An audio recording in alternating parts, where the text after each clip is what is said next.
Welcome everyone, this is Coaching in Session. My name is Michael Rearden and I will be your mindset coach today. And today we're going to be talking about the different types of parenting styles there are.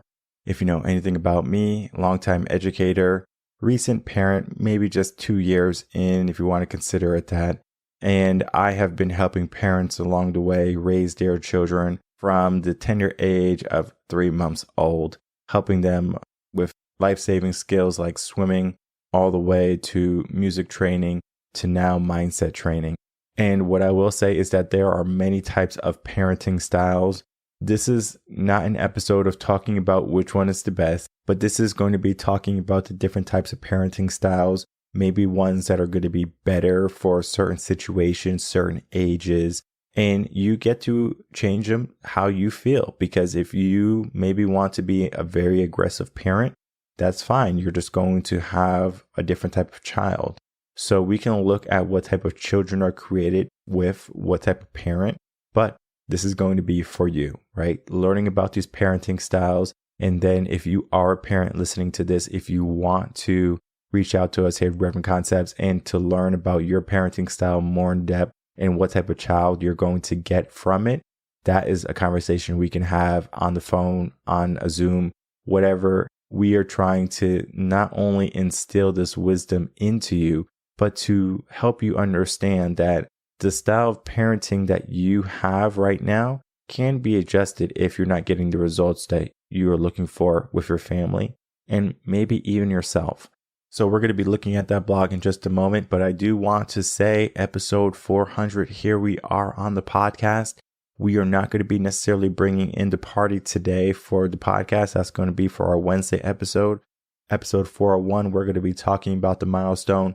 Today is a tune-up series, a TOS, part of the blog series that we have here at Reven Concepts. And we're going to be talking about parenting styles today. That's going to be our focus. And then next episode that comes out Wednesday, we're going to be talking about the milestone, which is 400 plus of a podcast. But let's take a look at that blog right now. All right, everyone, if you're new to the channel, make sure to like, comment, and subscribe, and to share the video and or audio to help build a community of like-minded individuals. And today we're going to be talking about the idea and the concept of parenting styles. Now, I do have, I think about 10 parenting styles that I have in this blog here. What I will tell you is that just because there's 10 here, it doesn't mean that there's only 10. Just because there's one that might not reflect your parenting style, it doesn't mean that there is no parenting style that reflects what you do. All right. Everyone can be bunched up into a parenting style. It might be a very vague parenting style, but what I will say is every parent has a certain path that they go on for their children. I'm going to be the protector. I'm going to be the provider. I'm going to be the mother bear or the father bear or whatever. I'm going to be the friend, the best friend, right? There could be good and there could be bad to parenting styles. There's no perfect parenting style. Sometimes you might have to use some in conjunction with each other. Sometimes you might have to change parenting styles the same way teachers do with different age groups. For example, when I first started teaching middle school, I was doing the things that I thought all kids would enjoy. And I was just like, oh, wait, middle schoolers are different than elementary schoolers, right? You can't be like, oh, hey, how you doing, guys? You have to say, what's up? Just kind of be, emotionless. And it's like, oh, yeah, we can resonate with this person because they feel how I feel. Not necessarily. It's just that you acclimate your teaching style. So there's going to be different aspects to education. And the same thing is true with parenting. We're not going to teach kindergarten the same way we do middle school. We're not going to teach middle school the same way we do high school because the kids are different. They're in a different place psychologically, mentally. As you grow, your mind changes. And so should your teaching style as a teacher. But do parents understand that their parent style should adjust also? And this is why many parents have a hard time when it comes to teenagers or when it comes to dealing with someone who's a bit rebellious or a bit different. It's because they don't know a different style than what they have been doing for their whole entire life or maybe their whole entire kid's life. So there's going to be aspects you do have to look at as a parent. And we're going to be looking at them today, just right now, going over those parenting styles. We're just going to be naming them really quickly right now and then talking about some of them on the podcast. Again, I encourage everyone to check out this blog. All of them are right here for you to copy, print, put on your wall. and maybe to remember your favorite or to adjust if you want to make a change. Our first parenting style is attachment parenting. Our second parent style is going to be positive discipline. Our third style is authoritative parenting. Our fourth style is going to be permissive parenting. Our fifth style is going to be uninvolved parenting. Our sixth style is going to be helicopter parenting. Our seventh style is going to be free range parenting. Our eighth is going to be spiraling parenting. 9 is going to be tiger parenting. And 10 is going to be natural parenting. Now, at any given time, these 10 can be used in conjunction with each other. You can make a hybrid. You can melt them all together if you wanted to and have a different flavor. I love teachers, especially teachers, who know how to use different teaching styles. I typically call these teachers sugar and spice, meaning they can be sweet and they can be spicy. And I love when a teacher can be spicy, not just always sweet and a pushover, because sometimes you need that spice for the kids to understand, she means or he means business. Teaching can be very similar to parenting styles. We're not going to get into the teaching styles. I don't think it's necessary for mindset. If a school wants to hire me for a workshop on teaching styles, I'll be more than happy to put that together. But for now, parents, this is going to be helping you so much more. Teachers should be equipped already. Personal development, workshops, seminars, all of that should be coming your way. Teachers, you should be doing daily work to be the best educator you can be for the students and to do your job the most effectively in the given era that you're in. So parenting styles, however, people don't realize how fast parenting goes. One moment you're holding your baby for the first time and you never want to let go. And the next moment they're running away from you and they don't want to be hugged and they don't want to be kissed and they don't want to be held. It's a cycle almost where they love you, then they hate you, and then they love you again. But there are parenting styles that can kind of create a ebb and flow of a static emotional content between parent and child, where it doesn't so drastically affect the relationship, where you can have a relationship where maybe you can be open about things and you can be cordial about things. And it's not so much of being a dictator or being the authoritarian.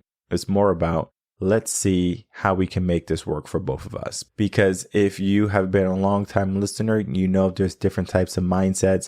There's different types of learner. They're just different type of people. And on our next Monday episode, actually, we're going to be talking about generational mindsets. And that's going to give you a whole new aspect to this because they're in a different generation than you are. So how you think and what your mindset is not the same as theirs. So unless you're able to look at what they see as important, you are going to struggle as a parent. That's why coaching is so important. That's why so many parents come to me to help mentor and coach their children through the tough ages of teenhood and young adulthood from 18 to 22. We're trying to give them the best possible foundation for the rest of their life. Now, you might think that the foundation is only going to be from 0 to 7. We talked about that on the podcast. Yes, 0 to 7 is a core critical time when you do want to set a solid foundation for them. But when you're trying to get into adulthood, it's almost like a plateau and then we need a new foundation. So there's so many aspects to growing, to parenting styles, and we're going to be talking about these parenting styles today. So as we go down this list, I do want you to be aware that there is no order to this style of parenting. So for example, number 1 is attachment parenting. Number 1, attachment parenting doesn't mean this is the number 1 style, people, okay? I don't want you to think that attachment parenting is the only style, it's the number 1 style that you need to do. It is just our first on the list. I say this because you might think that attachment parenting can be a good thing. And you might be a person that you think attachment parenting can be a bad thing. You get to decide your parenting style. Okay, this is not for me to decide. This is for me just to inform you, to educate you the different types of parenting styles. So the key principles of attachment parenting are responding promptly to a baby's needs, such as feeding, comforting, changing diapers. You are co-sleeping in a room, sharing the room with the same baby, right? So the baby will probably go on the king size bed. The baby won't be stuck in a room by themselves in a crib or whatever. They're in the room with the parent. And then you have the idea to keep the baby close to you at all times. So if you are going into the kitchen, you bring the baby with you. You're not just going to leave the baby on the sofa or leave the baby in the swing. Up, I'm going somewhere. The baby needs to come with me. Okay, not a problem. Then we have the avoiding harsh discipline for the baby, right? So something goes wrong and you're just giving gentle guidance, right? You just say, hey, this instead. Oh, don't do that. There's no really true discipline. There's no hitting or severe punishments. That is going to be attachment parenting. As I said it, I'm sure there's parents that are like, I beat my kids all the time and they're turning out fine. Or the reason why these kids are like this today is because they didn't get beat when they were kids. So attachment parenting is the problem. But attachment parenting can have a place in the role of raising a child. From the age 0 to 2, whether you like it or not, a child is going through a developmental process that is going to either make or break them. If you do not give a child enough love and attention between 0 and 2, they're going to have some type of psychological outburst. Maybe they're going to have behavioral challenges. Maybe they're not going to know how to love effectively as they turn adults. There could be many different variations to this, depending on the environment, what type of parent, depending on how things work. This can be a problem. I'm sure if you have breastfed a baby, there's going to be different schools of thought. After a year, you should stop breastfeeding the baby. And there's going to be schools of thought that you have to wait till 2. Because psychologically, if you are denying the baby after the baby has spent a year breastfeeding, the baby's going to say, I guess my mom doesn't want me anymore. Now, the baby's not intelligent enough at that point to say, oh, the reason why mom's doing this is because the breast milk is not giving me anything, right? This is more of a comfort thing for me. And I need to know how to self-regulate by myself and not so much breastfeeding as I did when I was 1-. So again, different schools of thought, different studies. I mean, we can go down the list. But what I will say is you get to choose what type of parent you want to be. We get into number 2 that we're going to be talking about today, positive discipline. Now, some key principles to positive discipline are going to be setting clear boundaries and expectations, using positive reinforcement such as praise and rewards to encourage good behavior. Next, problem solving and conflict resolution through open communication. And 3, avoiding punitive measures like yelling or spanking. I would say that this is going to be very much in line with what I do with raising kids. As a teacher, you cannot touch another person's kid. So you're not going to yell at them or spank them, things along those lines. That is not your child. You're not there to harm them or give them trauma. You're there to educate them. That is your job. And you're also not there to give your opinion. So I know teachers mean well, right? They have their pride flags in the room, and I know they have their inclusiveness with their drag queen story time. Okay, cool. But we shouldn't be pushing things on to children, okay? If we want to have a positive upbringing for them, they should learn naturally. We shouldn't be giving them something that's a woke agenda. So basically, it's not the teacher's job to be pushing on any type of opinionated type of view like politics, who should be president. If you can be a certain type of gender, this is for the parent to decide. If the parent wants to decide that for their child, that is the parent's prerogative. So moving on to the third one, authoritative parenting. So this is going to be, again, setting clear rules and expectations while being flexible and understanding, providing emotional support and encouragement, encouraging open communication and active listening, and using constructive consequences for behavior rather than punishment. Again, something I can get behind. What I will say is you're going to find that some of these can be very similar. And then some of these are going to be like, whoa, I would never do that. But there are people who do that. You might not be one of those parents that are going to be like, okay, I'm going to punish my kids and I'm going to hit them. I'm going to give them severe punishments. You might be just cool, calm, mellow. You want to be friends with your kids. You want to love them. Awesome. The parenting style you choose is your choice. But then you can also see which ones will be good at certain ages and which ones probably won't be effective at certain ages. So maybe what you do when they're younger is not what you do when they're older. And if you think that what you did when they're younger is going to work when they're older, that's when you're going to probably need a coach. You're going to need someone to help you along the way because you're just not reaching them anymore because they changed. So you have to change too. Then we get into our fourth style. That's going to be permissive parenting. And that's going to be lenient and indulgent parenting styles. You are going to tend to avoid strict rules and discipline. and you're going to be highly responsive to a child's desires and maybe even sometimes lacking boundaries. Okay, so you do want to make sure that when you have a relationship with your kid, it is literally parent-child, not parent-friend. I know it can be difficult because maybe you're a person that spends most of your time with your children, right? Maybe you're a stay-at-home mom and your kids are your life. I'm not saying that they shouldn't be your life, but then at sometimes you have to create boundaries. For example, a boundary a parent can make is there's no alcohol drinking in this house, right? This is like for teens and stuff. Versus a parent who might be permissive and wants to give their kids everything. So when they're 15, 16, the kid says, "Hey, mom, can I start drinking?" And the parent's like, "Sure. Here, here's some beer. Here's some wine." There has been studies that if we look at, especially here in America, having the drinking age at 21 causes a lot of issues versus in other countries where the drinking age might be 16 or 18, where it's not going to have as many cases as addiction and alcoholism and DUIs because they have grown up with it. But then there's the science that the human body at the age of 16 to have to process alcohol, especially hard alcohol like whiskey, that could be extremely bad on the liver and extremely bad for our health.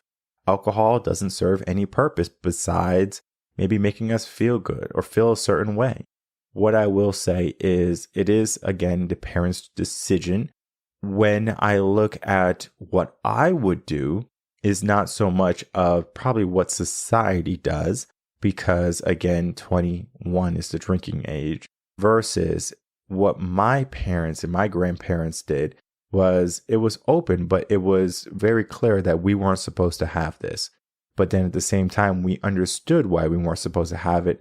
And also the parents just weren't having it regularly in front of us. Because if I grew up seeing my parents drinking all the time right in front of me, I would probably say that's normal. That's what I need to do too when I'm a grown up, right? Now we had a little bit of that in the family, but it wasn't so much where I said I need to do that myself. If I wanted a sip of wine or something, or if I'm at a wedding and they have like a champagne toast, my mom would say, "Here, you can have a sip." Or my dad would say, "Here," or my grandma would say, "Here, you can have a sip." But they didn't say, "Here, take the whole bottle, enjoy yourself." It was always appropriate to my age. And they just didn't give me things when I was a baby. It was, okay, you're 11, you can have a sip, sure. And I remember one time I went to a wedding, I was probably like 11, and I had asked my mom or my dad or whatever to have some champagne, and then I drank it and I just didn't feel good. And I was like, this alcohol thing, I don't think I like it. And sure enough, today, I'm not an alcoholic. Today, I don't need a drink. And if I do drink, it is very minimal. If I go with my wife might have 4 or 5 drinks. She's trying to have a good time, good night, whatever, right? That's just her personality. I might have one drink that I babysit the whole night. Whatever. I don't have to drink it. It is in front of me. But that's me. You might have a parenting style that lacks boundaries. So you get to decide what type of boundaries do you want to have. It can be that. It cannot be that. Whichever or is yours. Then we get into our next parenting style, uninvolved parenting. Now, this might be the worst one. You are disengaged and neglectful to your child. You only provide the basic necessities, but you lack emotional involvement and support. That can have a detrimental effect on the child and their social development. I talked about this before on the podcast where we had the study, I believe it was Russia, they did the study of some orphan children. They would give 2 groups of children different types of care. One just got the basic food and diaper changes, and one got food, diaper changes, love, care, playtime with the parent or the caregiver. And the kids who didn't get the love and affection did poorly. 1/3 of them passed away, and then the other 2/3 had mental issues. So it's just like, what's going on? Psychologically, kids need love. I talked about it already.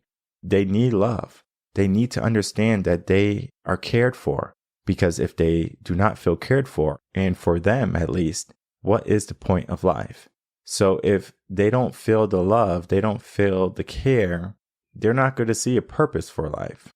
So, or if they do see a purpose and they grow up, they're just not going to be psychologically sound or socially equipped to handle love, right? This is why you might hear people oh, I don't know how to love when they're adults, right? Things along those lines. It could be because they never learned to love as children.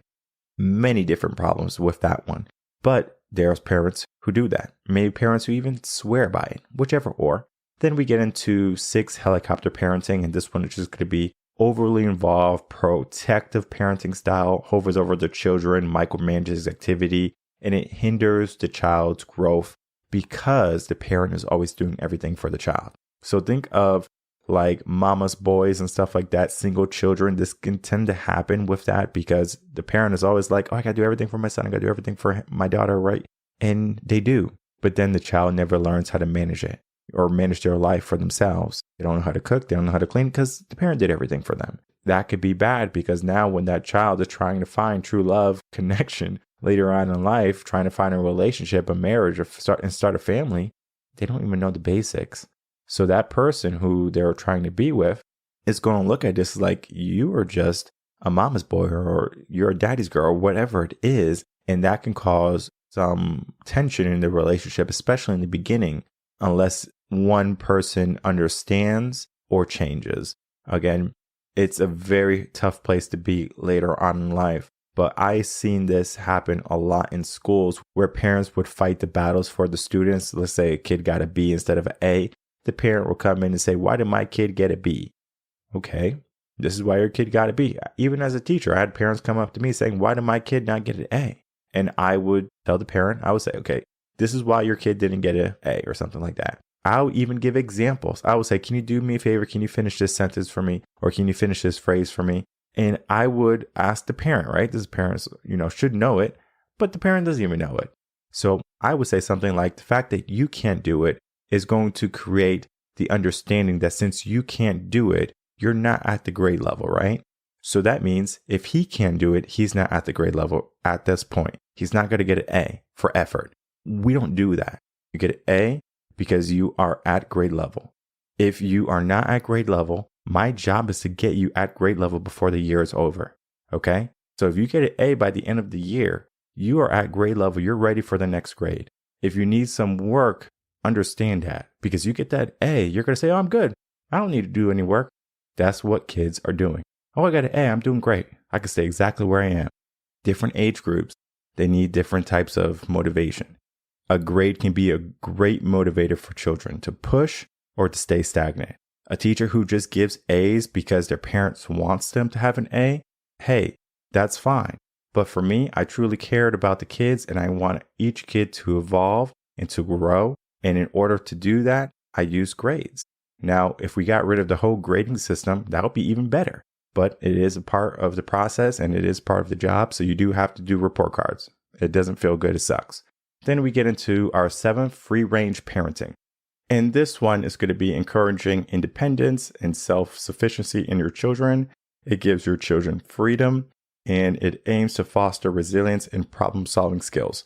In teaching, this is called pragmatic teaching, or you're a pragmatic type of teacher. You're promoting pragmatic learning. And this is where the kid gets to experience things for themselves. They get to learn, okay, this is this equals that, this is problem solving. So you have a problem and then you look for the solution.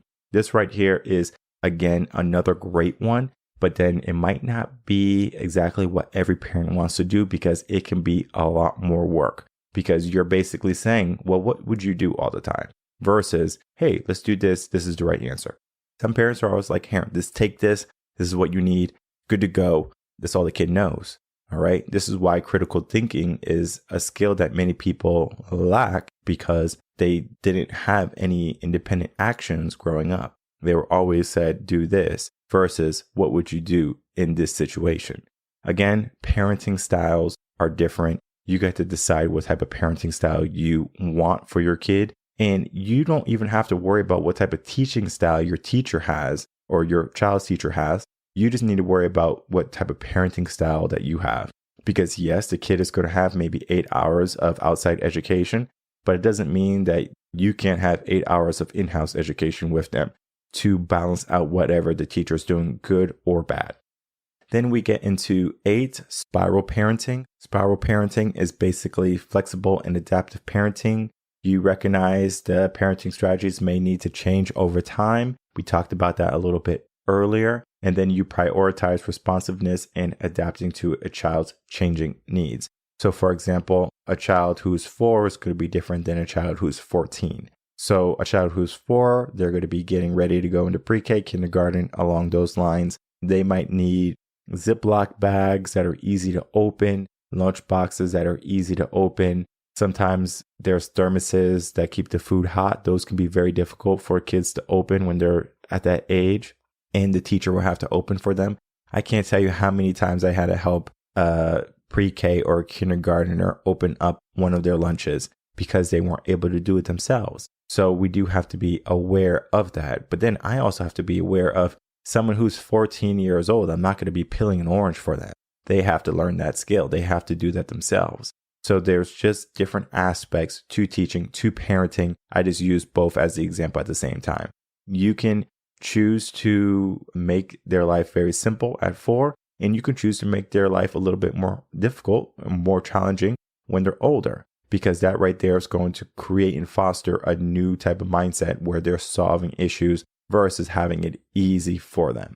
Then we get into 9, tiger parenting, and this is going to be strict discipline, high expectations, a strong focus on achievement associated with intense pressure on the child to excel academically and in extracurricular activities. So this one can be bad, but then it can also be good. It could be good because you're helping to become more disciplined to do great things, but it can be bad because it can cause stress and burnout.